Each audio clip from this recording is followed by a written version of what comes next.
You cannot sell ancestral land.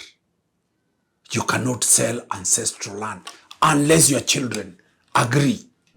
If you want to sell land that you inherited from your father, you must get the consent of your family members. Number two, you cannot deny to give ancestral land to your children. Fathers who think they can sell their land because they have educated their children, the children have a right to inherit ancestral land. Every child born by the parent has an equal right to inherit, whether married or not married. So the judges are saying, if the land your father had was given by his father, then there's a customary trust that this land is being held in trust for his children. So they must prove that they are children of the father. They must produce a birth certificate. They must produce that their mother was the wife of their father. So you cannot come and say, I stayed here in this family for so long. I was their worker, so I was adopted into this family. Or I was in the some customs, nilikatwa damu, nikakuwa mtoto wa hii familia. Only blood children have a right to inherit. The law is very, very clear. We did an explainer last week about issues of fathers who refuse to give their children their land. And we found out that as a child, you cannot compel your father to give you land. We also found out that the law does not allow a child to go to court and force a father or force a mother to give them the land. That is land that was bought. Today we are looking at the question, what about land that your father inherited? And also, mothers nowadays inherit land. Can you force your father or mother to give you the land that he inherited from his parents? Or put it in the other way, can you stop your father from selling land he inherited from his father? We know very many young people cannot afford to buy land. They're looking at the traditional land where their fathers inherited their land. Many believe their graves are in the ancestral land, not the land they buy in Kitengela, they buy elsewhere. Some fathers have refused to give their own children the land they inherited because the argument, then they never went to school. Your great-grandfather or their fathers never took them to school. So their school is the land that they have been given. So they cannot give you the land. So my crew Vivian got more than 3,000 questions. What about ancestral land? And we are responding to those questions on what about ancestral land. This was a matter that started in Meru Magistrates Court. The issue at hand in the Magistrates Court was that the sons went to court demanding their father to give them their land, a portion of their land. The magistrate dismissed them and said they have no right to force a father to give them the ancestral land. Aggrieved by this decision, they went before the High Court and challenged that decision. A decision of the High Court was to the effect that the father has no obligation to give the children the ancestral land. Aggrieved with this decision, they went to the Court of Appeal. And still the Court of Appeal made a decision. Aggrieved by the decision of the Court of Appeal, this matter went to the Supreme Court. This is petition number 10 of 2015. It was heard and determined by the CJ D.K. Maraga, David Kenani Maraga. Also, P.M.K. Ibrahim, the late Justice Ibrahim. J.B. Ojwang, he is no longer in the Supreme Court, he's left. Senior Counsel, Professor Smokin Wanjala, and Justice Njokindungu, Senior Counsel, judges of the Supreme Court. In the Court of Appeal, can you imagine? In the Court of Appeal, the decision was made by Court of Appeal judges. Visram, Chief Justice Koome, that time, she was a Court of Appeal judge, and Justice, the late Professor Odeko Tieno. On 1st October 2014, while sitting in Nyeri, this matter proceeded to the Supreme Court. The question that was there is the rights and interests previously vested in a group, family, or individual under African customary law are not extinguished by registration of trust land. So the question before the judges of the Supreme Court was whether ancestral land,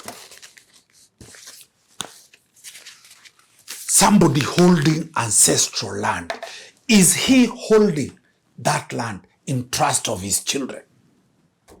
Is your father holding that land in trust of his children? That is the question.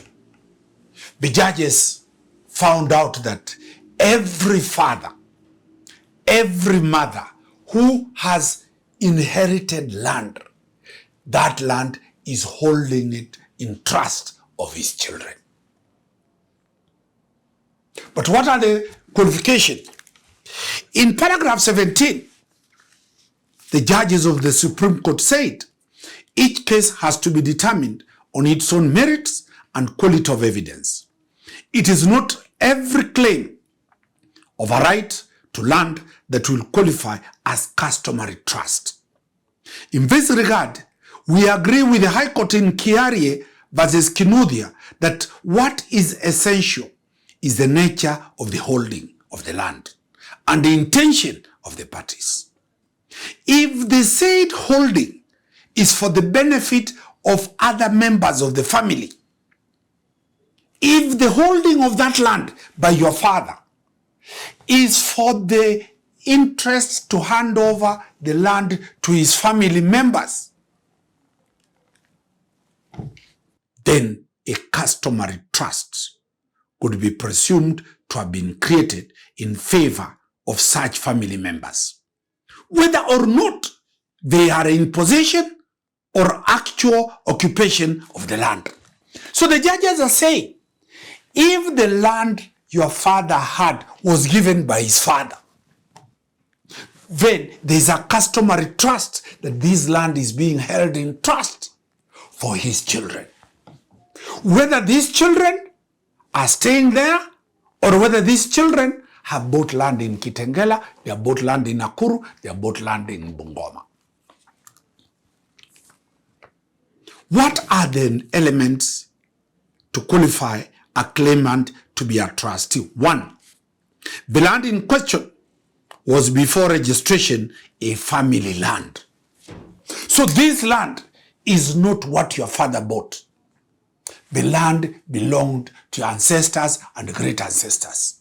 Therefore, that is family land. Number 2, the claimant's belong to such family. So those who are claiming this land belong to the family. So they must prove that they are children of the father. They must produce a birth certificate. They must produce that their mother was the wife of their father. They are actual children born of their father. Third, the relationship of the claimant to such family is not so remote or tenuous as to make his or claim adventurous. You cannot come and say, I am a great child of his friend. You cannot inherit. It is only his blood children, his daughters, his own children. So you cannot come and say, I stayed here in this family for so long. I was their worker, so I was adopted into this family. Or I was in the some customs, nilikatwa damu, nikakuwa mtoto wa hii familia. Only blood children have a right to inherit that land. 4, those claiming could have been entitled to be registered as the owners of that other beneficiary of the land. So, lastly, the claim must be directed against the father, who is the registered title holder and a member of the family. That land must be registered in your great-grandfather's name. Remember, some of these lands we have title deeds of our great-grandparents. Our fathers have never done succession. They were given this land. They have lived there. They are going to die. You'll also get that land. Therefore, what is the law say? The courts found out that if these children prove that they are children of the father, then a trust called a customary trust is established. What does the law therefore mean? 1, if you want to sell land that you inherited from your father, you must get the consent of your family members. Remember, the land control board, consent of your family, your wife and children is mandatory before the land control board approves you to sell the land. Therefore, what is Court Helicopter telling you? You cannot sell ancestral land. You cannot sell ancestral land unless your children agree. Number 2, you cannot deny to give ancestral land to your children. You cannot deny, because that land, there's a customary trust over that. 3, you cannot say that land is only going to be given to your sons. The law is clear. All the children, whether daughters, whether they are married or not married, whether your sons are married or not married, whether your children, some have jobs, others don't have jobs, whether some are in America and you say they don't need this land, the law is very, very clear. The case of Rono versus Rono. The case of Rono versus Rono established that every child born by the parent has an equal right to inherit, whether married or not married. So Court Helicopter brings it to you, brothers who don't want your sisters to inherit your ancestral land. You are wasting your time. If Oburu was here, Oburu will tell you, no, your sisters will inherit land. Whether they are married, whether they are not married. 2, fathers who think they can sell their land because they have educated their children more. The children have a right to inherit ancestral land. But the children cannot stop you selling the land that you bought.